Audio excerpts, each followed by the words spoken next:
ano tá terminando, hein, minha gente?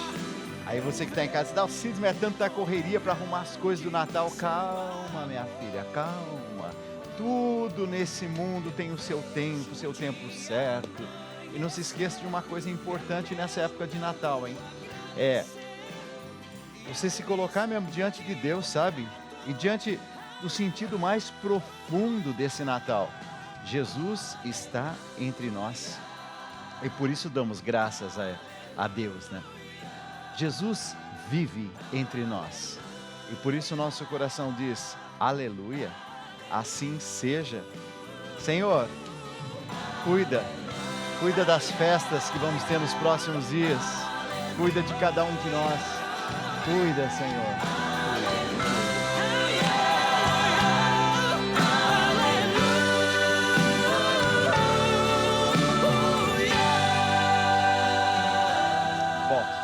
Falando em rei, né? Porque Jesus é o rei de toda a humanidade, mas teve um rei e uma rainha no Antigo Testamento que me chamaram a atenção. Nesses dias estava pensando sobre eles. Existia um rei chamado Assuero, que governava um reino muito grande. E muitas pessoas viviam lá, incluindo um tal de Mardoqueu, um homem bom, e a sua filha adotiva, Esther. Esther era muito bonita, uma moça muito especial, inclusive ao coração de Deus. Mas você precisa conhecer a história de Esther, porque a história de Esther tem a ver comigo, tem a ver com você. Vai, roda.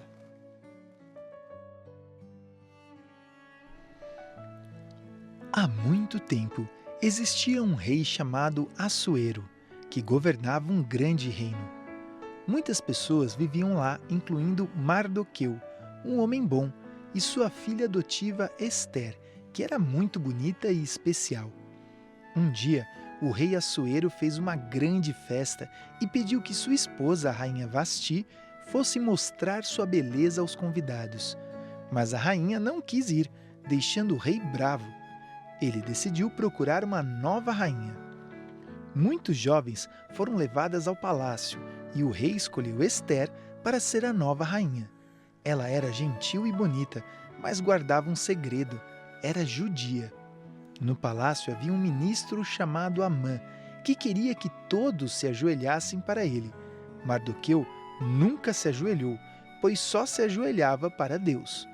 Isso deixou Amã com muita raiva, e ele planejou acabar com todos os judeus do reino. Amã conseguiu que o rei assinasse uma lei ruim, que dizia que todos os judeus seriam mortos em um dia. Quando Mardoqueu soube disso, ele avisou Esther e pediu para ela ajudar o seu povo. Esther ficou com medo, pois ir até o rei sem ser chamada podia ser muito perigoso. Mardoqueu lembrou Esther que talvez Deus a tivesse colocado como rainha para salvar os judeus. Esther pediu que todos jejuassem e orassem por ela durante 3 dias, antes de ir falar com o rei. No banquete que Esther ofereceu ao rei, ela contou sobre o plano ruim de Amã para matar todos os judeus. O rei ficou muito bravo com Amã e mandou que ele fosse punido. O rei honrou Mardoqueu por sua coragem, dando a ele o anel real e uma posição importante no reino. Embora o rei não pudesse cancelar a lei, permitiu que os judeus se defendessem. Eles venceram os inimigos e fizeram uma grande festa de gratidão chamada Purim. A história de Esther mostra que coragem e fé podem mudar tudo e ajudar muitas pessoas. A história de Esther parece simples, mas tem tanta mensagem bonita ali. Imagina uma menina órfã. Então hoje você vai conhecer a história de Esther, tá? Uma menina órfã, criada pelo tio, ou era um primo, um parente mais próximo. E vivia num lugar onde o povo dela era minoria, ou seja, os judeus eram minorias. Não tinha grandes títulos, não tinha influência, mas Deus olhou para Esther e disse: eu vou precisar dessa moça aí. E com o tempo, Esther foi escolhida como rainha, num reino onde não se conhecia o Deus verdadeiro. Tudo parecia estar tranquilo, sereno. Só que tinha alguém nesse reino que era um personagem muito mau.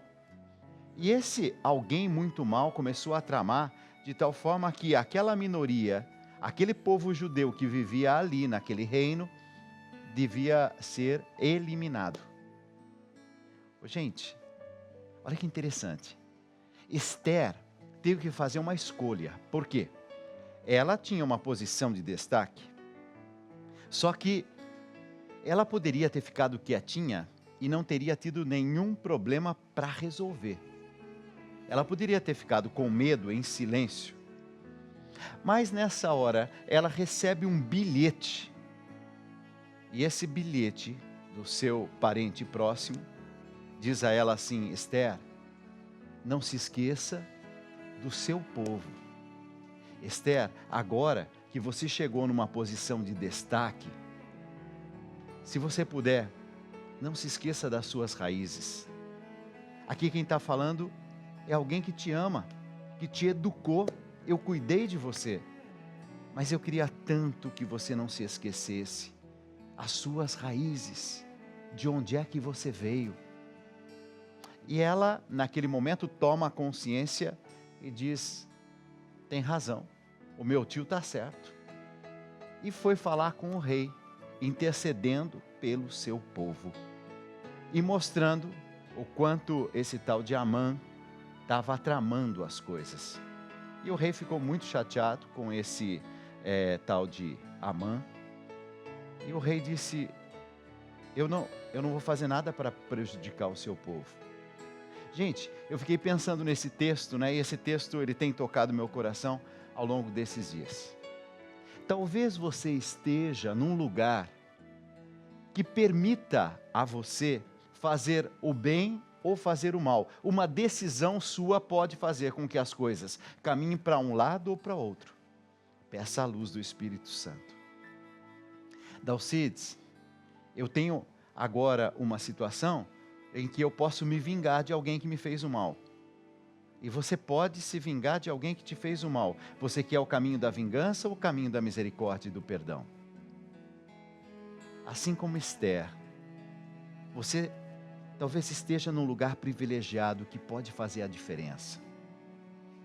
Mesmo com medo, mesmo sem entender tudo, o importante é você lembrar: você não está onde está por acaso. Se for tempo de falar, fale, minha filha. Se for tempo de agir, haja. Deus usa pessoas comuns para fazer coisas grandes. E eu creio que Deus está fazendo coisas grandes a partir de você. Ou Deus quer fazer coisas grandes a partir de você. Que essa palavra venha ao seu coração. Você é mulher que está me acompanhando agora e sabe o quanto você é importante nessa família, porque você sabe que, dependendo da sua atitude nessa sua família, você pode conduzir as coisas por um lado ou para o outro. Nessa hora é importante ter sabedoria. Sabedoria. Que Deus dê sabedoria às mulheres que agora me acompanham, muitas delas à frente de suas famílias, com o poder que tem interior de conduzir as coisas do jeito certo. E por isso você se apega em oração. E eu louvo a Deus por essas mulheres santas. Talvez eu esteja falando de você, mulher santa que me acompanha agora. Ai. Pedindo a Deus proteção, que cuide de sua família e abençoe esta nação. Mulheres que desafiam a certeza do que virá. Trabalho, facu e família, ela sabe conciliar. Mulheres que cheiram comida e no santo se põe a andar, dispostas enfrentam seu dia.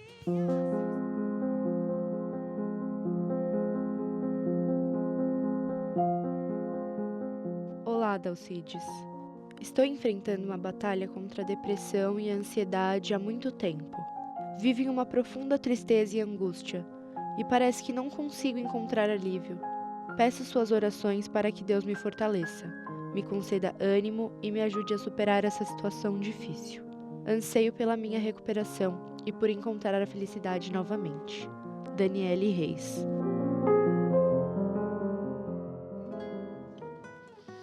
Daniele, claro que eu vou me colocar em oração, pedindo por você, pela sua família, pelas pessoas que você ama.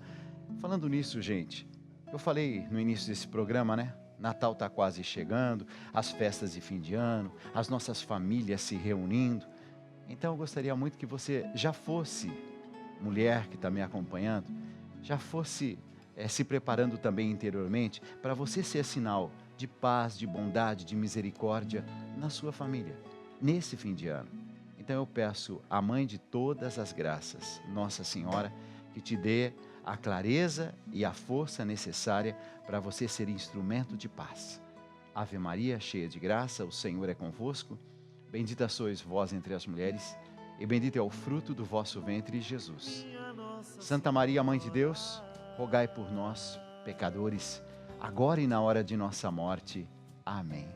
Nossa Senhora, Mãe de todas as graças, rogai por nós. E eu peço de forma especial a Sagrada Família, Jesus, Maria e José, que a Sagrada Família, a família santa de Nazaré, interceda junto a Deus, pedindo a Jesus a graça que a sua família mais precisa. Maria e José, pede a Jesus a graça que a família que agora reza comigo mais precisa. Que essa mãe que agora reza comigo mais precisa. Assim seja. Minha Nossa Senhora,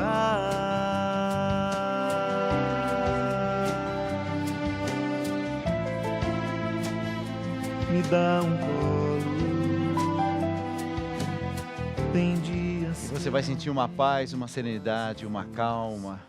Ao longo desse programa, você vai se preparando para esse tempo intenso que a gente vai viver de encontro com os nossos familiares, esse tempo intenso também de oração, de encontro com o coração de Deus. Estamos só começando esse programa, nós vamos juntos. Até o finalzinho dele você vai sentindo essa paz, serenidade, esse encontro com o coração de Deus. Tá só começando. Vem comigo, vai lá!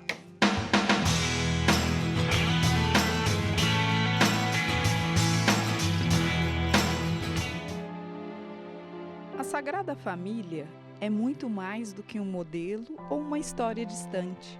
Ela nos mostra a essência do que significa viver em comunhão com Deus e entre si.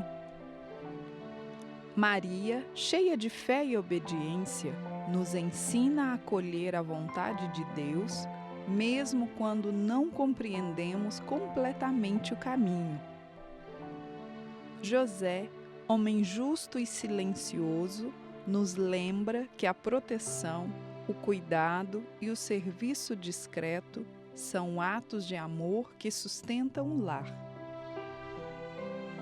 Juntos, José e Maria criaram um ambiente de acolhimento para Jesus, mas também nos mostram como a confiança mútua, a paciência e a oração tornam a vida familiar sagrada.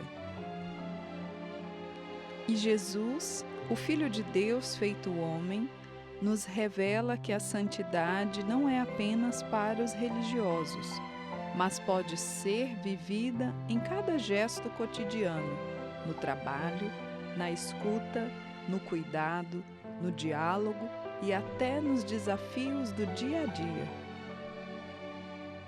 Celebrar a Sagrada Família é, portanto, mais do que admirar uma história, é olhar para o nosso próprio lar e perceber que o amor, a fé e a oração podem transformar cada família em um reflexo da presença de Deus no mundo. Que neste Natal possamos inspirar-nos na Sagrada Família para viver com união, ternura e fé, fazendo de nossos lares pequenos lugares de santidade.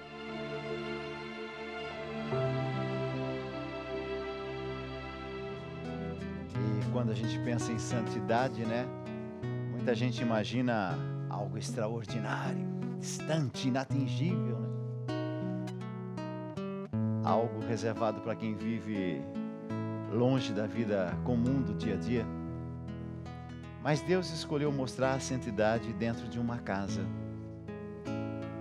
Jesus cresceu no meio de tarefas simples, na rotina do dia a dia, no silêncio do trabalhador José,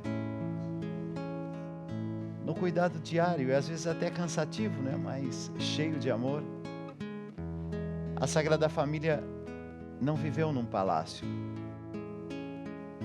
viveu a vida de uma forma tão simples que quando Jesus começou a sua obra, perguntavam, mas ele não é lá filho de Maria, de José? A gente não conheceu os primos? E foi ali, entre o comum e o sagrado, que aquela família se tornou exemplo para toda a humanidade.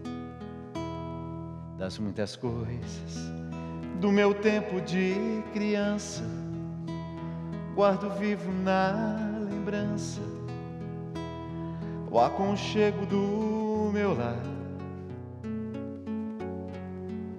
No fim da tarde, quando tudo se aquietava, a família se ajuntava lá no alpendre a conversar. Meus pais não tinham nem escola e nem dinheiro, todo dia o ano inteiro trabalhavam sem parar.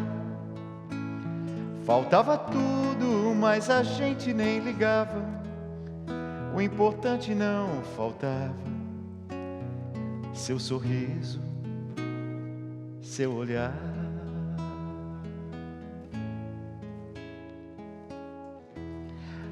Olhando para a Sagrada Família, né?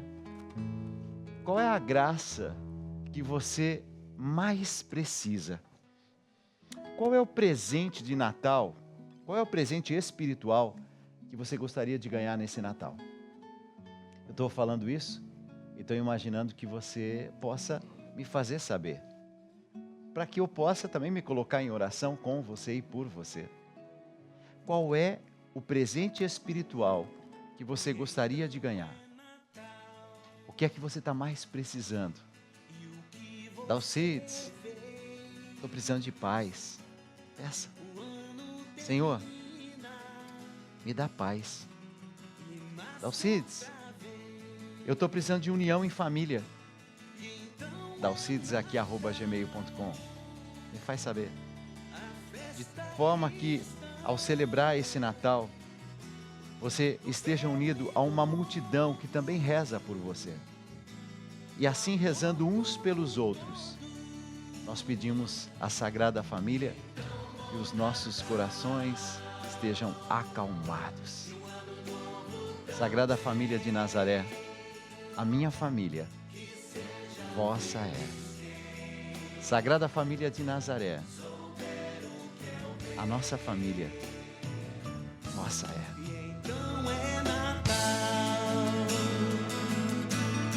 Pro enfermo e pro são, pro rico e pro pobre, num só coração. E então você vai sentir uma paz, uma serenidade, uma calma. Eu estou aqui para te fazer companhia, eu vou te ajudar. Vem comigo, vamos lá.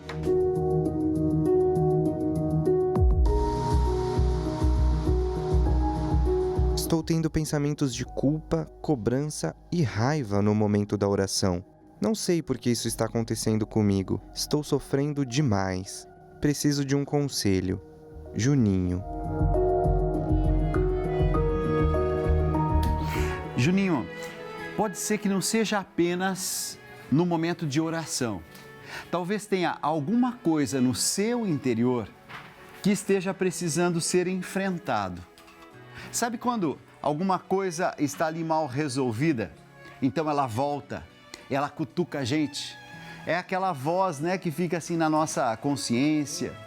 Será que não tem alguma coisa que você talvez tenha feito, ou então você tenha visto, ou tenha passado pela sua mente, seu coração? Será que não tem alguma coisa que precisa ser resolvido dentro de você? Sabe, às vezes a gente fica com muita cobrança também. Às vezes a gente fica com raiva, não dos outros, mas da gente mesmo, porque a gente não crê suficientemente na misericórdia de Deus. Ah, mas é que eu fiz um negócio muito errado. Não existe negócio errado que você tenha feito que não possa ser perdoado. Deus conhece as suas misérias, Deus sabe das minhas fraquezas e nem por isso Deus deixa de me amar. Deus está sempre disposto a me dar uma nova chance, a me dar o seu perdão. Por isso que eu vou nesse momento estender as minhas mãos e eu vou pedir que você confie que a graça de Deus é maior do que todos os seus erros. E que você aproveite agora, esse final de semana, para ir para uma igreja, procurar um padre, falar: padre, eu estou precisando fazer uma confissão, padre. Eu estou precisando pedir a misericórdia de Deus. Padre, eu estou precisando me confessar. E esses pensamentos que hoje estão atormentando você, eles não terão mais parte na sua vida. Diga comigo assim: Senhor, o Senhor sabe dos meus defeitos, dos meus erros, dos meus pecados. E eu me envergonho dos meus pecados, dos meus egoísmos. Senhor, eu peço misericórdia. Vem em meu socorro. O Senhor tudo pode, tudo sabe, tudo faz. Cuida de mim, Senhor. Perdoa-me, Senhor. Senhor, que eu jamais tenha medo de voltar para o teu abraço. E eu me lembro aqui da história daquele moço que gastou toda a herança do pai, aprontou tudo o que podia e o que não podia. E teve um dia, diz o texto bíblico, no Evangelho de São Lucas, capítulo 15, que ele se colocou em pé novamente e disse: eu vou voltar para a casa do meu pai. Que hoje seja o dia do retorno à casa do pai. Só que eu vou te apresentar um caminho. Pede a Nossa Senhora que venha em seu socorro. Eu vou estender a mão e que todo sentimento de culpa, todo pensamento de culpa, toda a cobrança exagerada sobre seus ombros, que tudo isso caia por terra. E peça que a misericórdia do Senhor venha resgatar você, venha trazer nova vida a você. E eu quero que nesse momento você se entregue a Nossa Senhora dizendo: Senhora minha e minha mãe, leva o meu coração até o coração do teu Filho Jesus. E que no meu coração a misericórdia dos céus seja sentida. Que eu sinta a misericórdia do Senhor. Eu confio, eu espero. Senhora minha e minha mãe, eu me ofereço todo a vós e em prova da minha devoção para convosco, vos consagro os meus olhos, os meus ouvidos, a minha boca, o meu coração, inteiramente todo o meu ser. E como assim sou vosso, boa e incomparável Mãe, guardai-me, defendei-me, protegei-me como propriedade vossa. Assim seja. Amém. Muito se perdeu o lugar do teu filho, o mal corrompeu.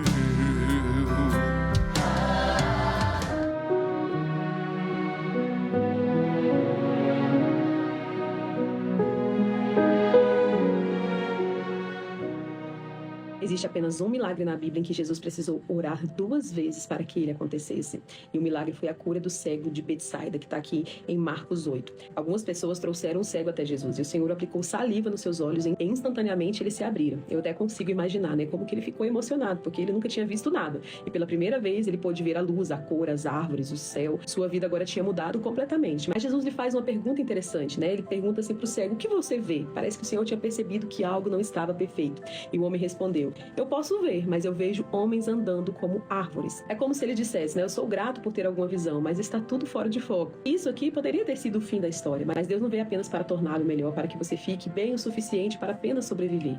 Esse detalhe não está aqui na Bíblia por acaso, né? Foi a única vez que Jesus precisou tocar em alguém 2 vezes. Eu creio que Jesus quis nos ensinar que alguns milagres acontecem por etapas e que às vezes a resposta vem no processo. Muitos de nós somos como aquele cego, já vimos a bondade de Deus, ele já nos curou, já abriu caminhos, já nos sustentou, mas ainda assim existem áreas embaçadas, um sonho que não se realizou, um filho que ainda não voltou, um casamento que ainda não foi completamente restaurado, uma porta que ainda não se abriu. Está tudo bem ser grato pelo primeiro toque, mas não se acomode, porque Deus não quer te deixar melhor, Ele quer te deixar completo. O segundo toque é quando o impossível se torna real, é quando a cura chega, é quando o vício cai, quando a porta se abre, é quando toda a família se volta para o Senhor. Seja grato pelo que Ele já fez, mas prepare-se para o segundo toque. O que Deus começou, Ele vai completar, e quando esse segundo toque vier, você vai enxergar com clareza, viver com propósito e testemunhar o poder da restauração total. Apenas creia, o segundo toque está chegando, e quando ele tocar, tudo vai mudar a seu favor. E se esse vídeo fez algum sentido para você, não deixe de me seguir aqui, pois todos os dias eu te ensino a palavra de Deus e como se apropriar dela.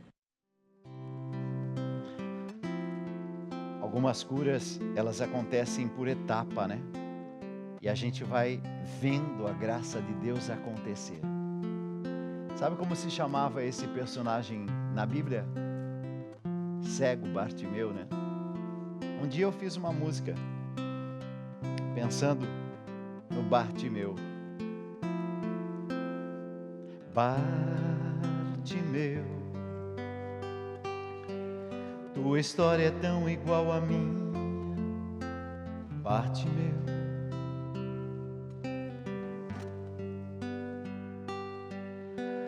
Bartimeu, tua história é tão igual a minha. Bartimeu,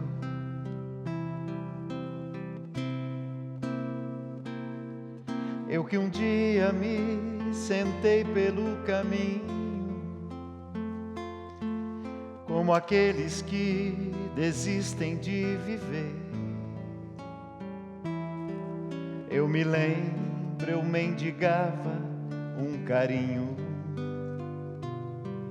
um olhar de misericórdia. Bartimeu, tua história é tão igual a minha. Bartimeu, Bartimeu, tua história é tão igual a minha. Bartimeu, eu que cego já não via o sorriso da criança me pedindo pra brincar. Eu me lembro que na noite mais escura eu gritei por misericórdia. Eu gritei por misericórdia. E tem uma outra música muito linda, né? Que diz: Senhor, filho de Davi, tem misericórdia de mim. Sabe, gente, em alguns momentos da vida, a gente clama, a gente grita, a gente se desespera. Mas aí chega Jesus e Ele vai ajudando a gente a colocar as coisas no lugar. Tem gente, por exemplo, que está se recompondo financeiramente. Você diz: Dalcides, esse mês já está melhor do que o mês passado. Dalcides, nesse final de ano eu vou ajeitando as coisas. E o milagre está acontecendo aos pouquinhos, passo após passo. Inclusive, didaticamente é importante, para que eu valorize todo esse processo. Algumas coisas que não acontecem de forma mágica é até melhor. Talvez algum relacionamento em que vocês estão percebendo aos pouquinhos, Dalcides, as feridas estão sendo curadas, Dalcides. E que bom que está sendo aos poucos, como nessa passagem, por etapas, Jesus foi fazendo com que o milagre acontecesse. Eu peço, Senhor, me ajuda a entender, passo a passo. Tem misericórdia de mim. Amém. Jesus, filho de Davi, me cura.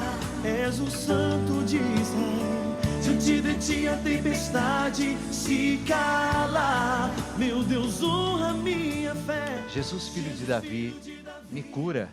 E sabe que eu estou aprendendo isso ao longo da minha vida, sabe, gente? Algumas coisas, se a gente é curado de um segundo para o outro, tem algumas curas que são importantes que aconteçam aos poucos. Eu falei aqui da vida financeira, eu falei aqui de relacionamento.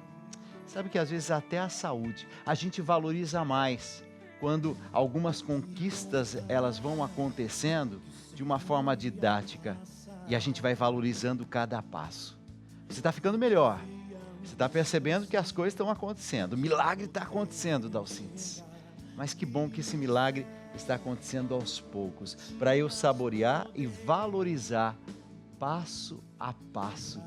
Jesus, filho de Davi, cura as minhas feridas emocionais, as minhas feridas financeiras, cuida dos meus desequilíbrios, cura a minha vida espiritual. Jesus, filho de Davi, vem em socorro da minha família, as nossas feridas, vem cuidar, Senhor, vem curar, Senhor, que as nossas famílias sejam reconciliadas na misericórdia, no amor. Jesus, filho de Davi, me cura. Jesus, filho de Davi, me cura. És o santo de Israel. Diante de ti a tempestade. Você entendeu a importância desse texto bíblico? Jesus vai fazendo aos poucos o milagre acontecer. Talvez seja isso que esteja acontecendo na sua vida e nesse instante. As coisas aos pouquinho elas estão se acertando. Que bom que está sendo assim. E eu estou saboreando e eu estou amadurecendo passo a passo. Vem comigo.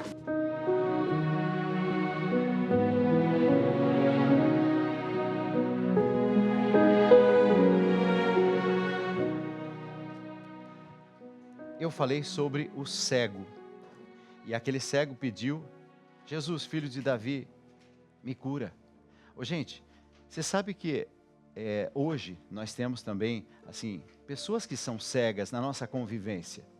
Mas o que é que difere da época de Jesus? Uma pessoa cega na época de Jesus não tinha as mesmas oportunidades.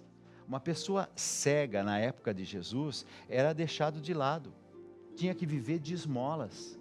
Então é lógico que ao longo desses 2000 anos, muita coisa aconteceu e a gente amadureceu muito no entendimento, inclusive, das pessoas com deficiência. Nós evoluímos muito nos direitos, nas oportunidades, mas na época de Jesus, ser cego significava não ter mais nenhuma possibilidade, porque todas as portas se fechavam. Outra coisa, tem a história de uma mulher sozinha, em meio a um tempo de seca, de fome, de escassez. É a chamada viúva de Serepta. Isso está no livro dos Reis, tá? Ela não era rica, pelo contrário. Ela não era influente, não era conhecida por ninguém. Mas Deus sabia onde essa mulher estava. E foi justamente ali, estou falando do Antigo Testamento, tá? Na casa dela, que ele envia o profeta Elias, com fome, com sede, pedindo água, e depois ele pede um pedaço de pão. Mas ela olha para dentro de casa e diz: eu tenho só um punhado de farinha, eu tenho só um pouquinho de azeite. Isso aí está no livro dos Reis, primeiro livro dos Reis, capítulo 17, versículo 12. tudo que ela tinha era um punhadinho de farinha e um pouquinho de azeite. Era tudo, era o fim. E ela estava preparando a última refeição para ela e para o filho. E aí, ela só tinha que esperar a morte, não tinha mais nada a fazer. E mesmo assim, ela ouve o profeta, respira fundo e diz: o que é que você quer? Que eu entregue isso? E ela fez o pão, mesmo com medo, mesmo com pouco, mesmo achando que era o fim. E diz o texto bíblico que o inesperado aconteceu. A farinha naquela vasilha não se acabou. O azeite naquela vasilha não faltou. Primeiro livro dos Reis, capítulo 17, versículo 16. É isso. Olha que interessante. Deus não mandou abundância para um mês, nem para um ano. Mas Deus mandou o suficiente para cada dia. E a cada dia Deus renovava a quantidade certa para aquela senhora que era viúva e necessitada. Você entendeu a oração do Pai Nosso? O pão nosso de cada dia nos dai hoje. Talvez você esteja vivendo no seu limite, fazendo as coisas, guardando um pouquinho, com medo de faltar. Então eu quero apresentar um livro do Antigo Testamento que tem uma viúva, a chamada viúva de Sarepta. Ela ensinou algo muito interessante. O pouquinho de Deus para cada dia, o pão nosso de cada dia nos dai hoje. Sabe, talvez você esteja com tantas preocupações em armazenar, em fazer uma reserva. Calma, a cada dia basta a sua graça, diz o Senhor. Que essa palavra caia no seu coração e produza frutos. A cada dia basta aquilo que eu necessito para mais um passo, Senhor. Eu não posso ver toda a iluminação do caminho. Me dá a luz para mais um passo, Jesus. Eu não posso ter tudo até o final da vida. Calma. Me dá o suficiente para o dia de hoje, Senhor. Me dá um pouco mais de energia para eu viver o dia de hoje, Jesus. Me dá um pouco mais de forças para enfrentar mais essa situação. A palavra de Deus está dizendo para mim e para você, no livro dos Reis: filha, para de se preocupar a longo prazo. O dia de hoje, as coisas necessárias para que você dê mais um passo, que essa palavra venha ao seu coração e nessa época de final de ano, traga a paz que você precisa. Calma, calma, tudo a seu tempo. Uma coisa de cada vez, dizia a minha avó. E que essa palavra caia no seu coração e produza muitos frutos. Amém. Que a mão poderosa de Deus esteja sobre você.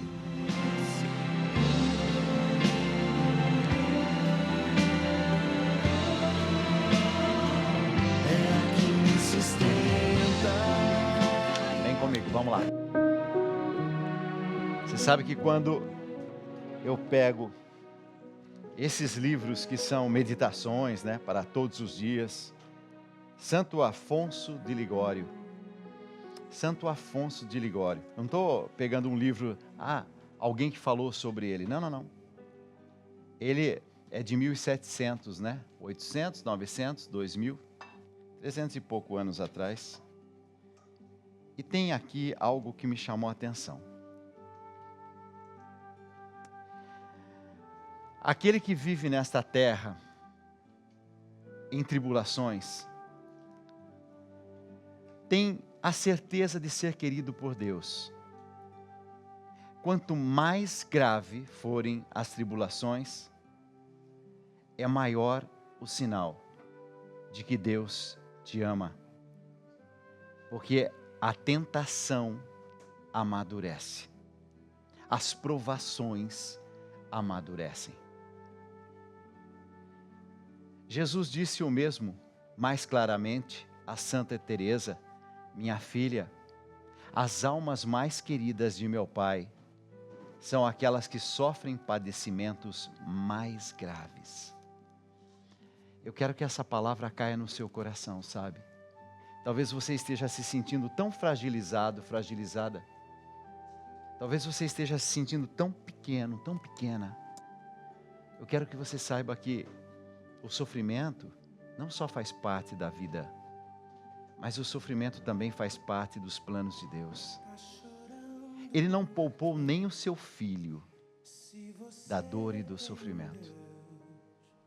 Porque Deus sabe a importância do sofrimento na vida de cada um de nós. Não porque Ele se alegra, mas porque quando a gente passa pelo sofrimento, guiado pelas mãos dEle, a gente sai desse sofrimento amadurecido, transformado, mudado, restaurado. Veja onde você chegou na sua vida. E não foi sem dor, não foi sem sofrimento.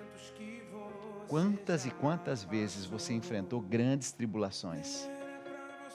Talvez nem era para você estar aqui, mas Deus falou assim: esse aí vou levantar, e onde colocar a mão, eu vou abençoar. Vem, Senhor, me ajuda. Não chore, quem cuida de você não dorme. Levanta, tem muita gente que te ama. Vem comigo, vamos lá. A minha mãe, em começo de janeiro, mais ou menos, teve uma dor muito forte na região do estômago. Aí a minha irmã que estava aqui, eu e ela resolvemos levar novamente ao hospital. Deus colocou um médico muito bom e já pediu um novo exame, uma ressonância, onde constou que a verticulite da minha mãe tinha estourado e a minha mãe precisava passar de uma cirurgia de emergência. A minha mãe entrou na sala de cirurgia, ficou por volta de 6 horas sendo operada, depois de 24 horas que seria liberado a visita para minha mãe. Nós sempre acompanhamos a Rede Vida Televisão, em todos os programas, principalmente do Dalcides e a novena de São José. Eu lembro do primeiro Conta Comigo. Tinha aquela fortaleza ali, quando a coisa pegava na gente, o medo vinha, a gente recorria na Rede Vida, aonde que a gente conseguia aquela força novamente.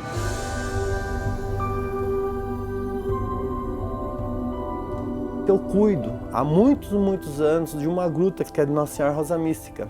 Aí eu, naquele desespero, junto com esse menininho, o Miguel, que foi minha fortaleza, pegamos muito forte na oração. E tocou muito forte de manhã ir lá limpar essa gruta. E quando eu estava lá limpando, limpei bonitinho, lá como que eu sempre faço de costume, cortei as plantas, essas coisas. Olhei para a imagem de Nossa Senhora e ela estava empoeirada.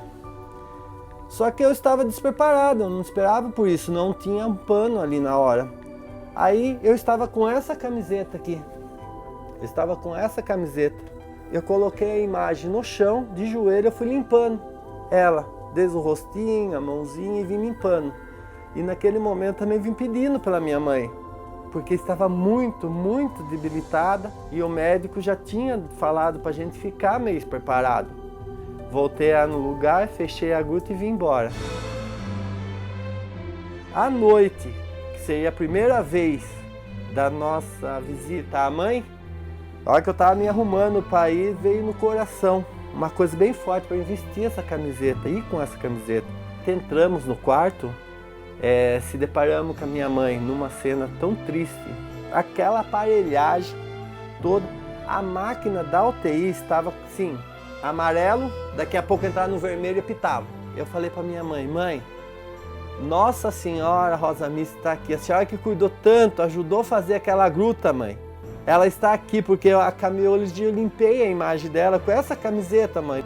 Tentei tocar com a camiseta da minha mãe e pedindo, minha mãe lentamente deu um sorriso, veio no coração muito forte mesmo, cantar a música de abertura da novena de São José, que seria essa: São José, nosso Pai do céu, vinde em nosso auxílio. E nisso, milagrosamente, de repente a máquina da UTI parou. Eu, naquele momento, veio primeiro, a mãe se foi. Mas assim, olha que aquela máquina voltou, eu olhei assim, a máquina estava no azul. No azul. A mãe, desde quando teve a cirurgia, ela não conseguia dormir por causa das dores, ela estava à base de morfina e a morfina não estava fazendo efeito. A mãe estava dormindo e daquele momento em diante me encheu uma força tão grande, mas tão grande que a mãe ia sair de lá são e salva, porque São José me escutou. Nossa Senhora intercedeu.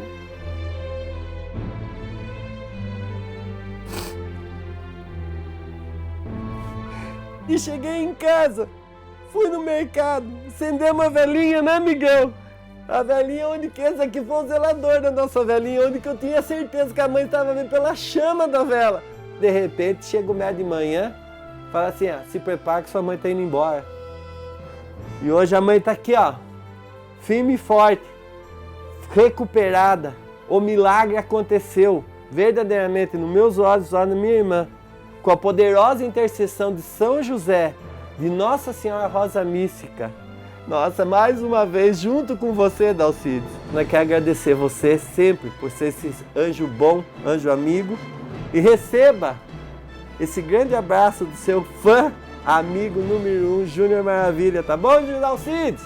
Um abraço.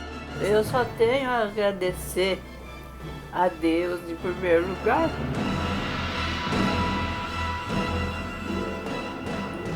Eu agradeço de coração, porque amigo é nessa hora que a gente vê, né?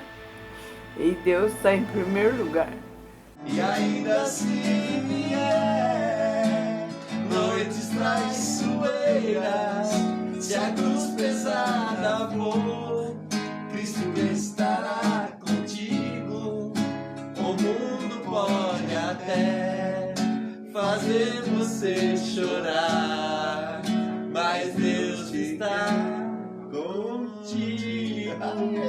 Quando eu falo do Viva a Vida, eu falo com muito carinho, com muito amor. Você que gosta aí de música sertaneja, você que gosta de música de qualidade, toda terça-feira, 8h30 da noite, eu vou esperar você. Tchau, fique na paz. No aroma de amores pode haver espinho